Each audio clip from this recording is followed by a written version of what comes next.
Trading places. Hey soul makers. What's up? Today we're diving into a real heart tugger.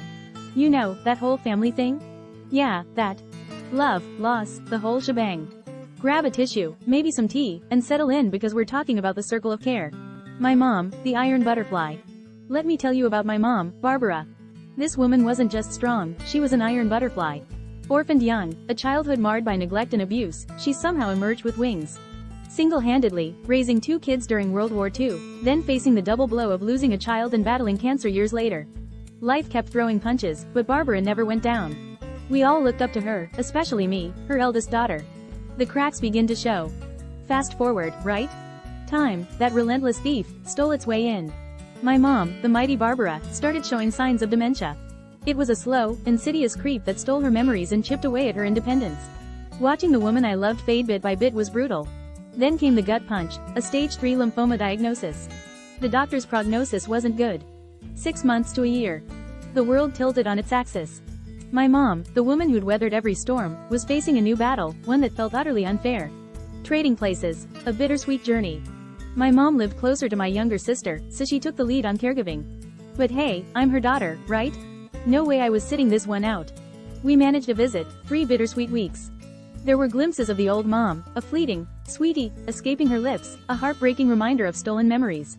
Other times, she'd introduce me as her niece, bewildered confusion clouding her eyes. Each moment held a poignant beauty, a bittersweet dance between the past and a present tinged with loss. The vulnerability of a shower. One day, my mom's anxiety about showering was clear. The fear of falling, the helplessness of being unclothed, a stark contrast to the woman who had always exuded such control. In that moment, the warrior spirit dimmed, leaving behind a scared, vulnerable woman yearning for the comfort of a daughter's touch. Remembering my own childhood helplessness, I offered to help her shower. Let me tell you, it was a trip down memory lane mixed with a whole new wave of emotions. Washing your own mom, talk about a role reversal. But in that moment, vulnerability wasn't a weakness, it was a bridge. The circle keeps turning, roles keep shifting. Then, the inevitable. My mom passed.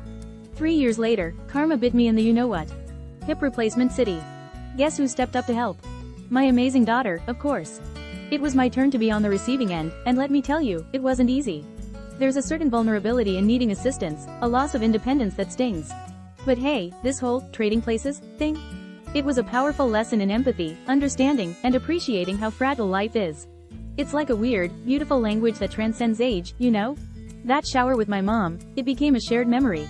A symbol of the circle of care and the vulnerability that binds us across generations. A circle that grows and expands. The years rolled by like leaves on a crisp autumn breeze. My daughter's a full-fledged grown-up now, juggling a demanding career and a growing family of her own. The circle of care keeps expanding, right? We talk openly and honestly about aging, the challenges we might face, the whole kit and caboodle. It's a raw, vulnerable conversation, but it keeps that family bond strong. There are disagreements, sure, moments of frustration, the ever-present fear of loss. But the foundation of love and understanding remains strong, nurtured by the shared experience of giving and receiving care. It's a beautiful thing, this circle of care, constantly evolving as our lives change and grow. Leaving a legacy of love and ink. Fast forward again. I start documenting my experiences in a journal, the ups, the downs, the whole aging adventure. It becomes a legacy of love, a guidepost for my family, a way to navigate this whole caregiving thing. Sharing these stories with my daughter becomes a cherished ritual. We discuss the lessons learned, the anxieties navigated, and the importance of open communication. It's not just about the practicalities of aging. It's about fostering an environment of empathy, understanding, and mutual respect. The circle spins on, forever connected. One sunny afternoon, as my granddaughter, Lily, sat nestled in my lap, engrossed in a picture book.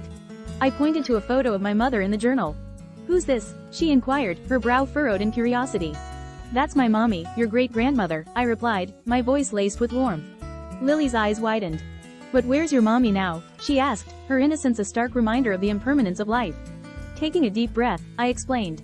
"Great-grandma isn't here anymore, but her love is still with us. She lives on in my memories and in the way we care for each other."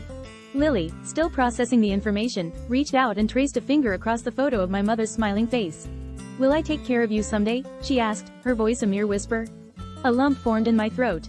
"Maybe," I replied, gently tucking a stray strand of hair behind her ear. "But more importantly, we'll take care of each other. That's what families do." In that moment, I knew the circle of care had extended beyond my immediate family.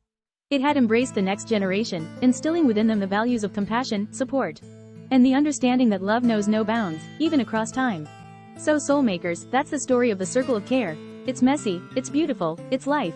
What are your thoughts on caregiving? Have you experienced this kind of role reversal in your family? Share your stories in the comments below. Don't forget to like this video and subscribe to the Soulmaker channel for more real talk about life, love, and everything in between. And hey, if you want more space to write about this topic, let me know in the comments. Until next time, Soulmakers, take care of yourselves and the ones you love.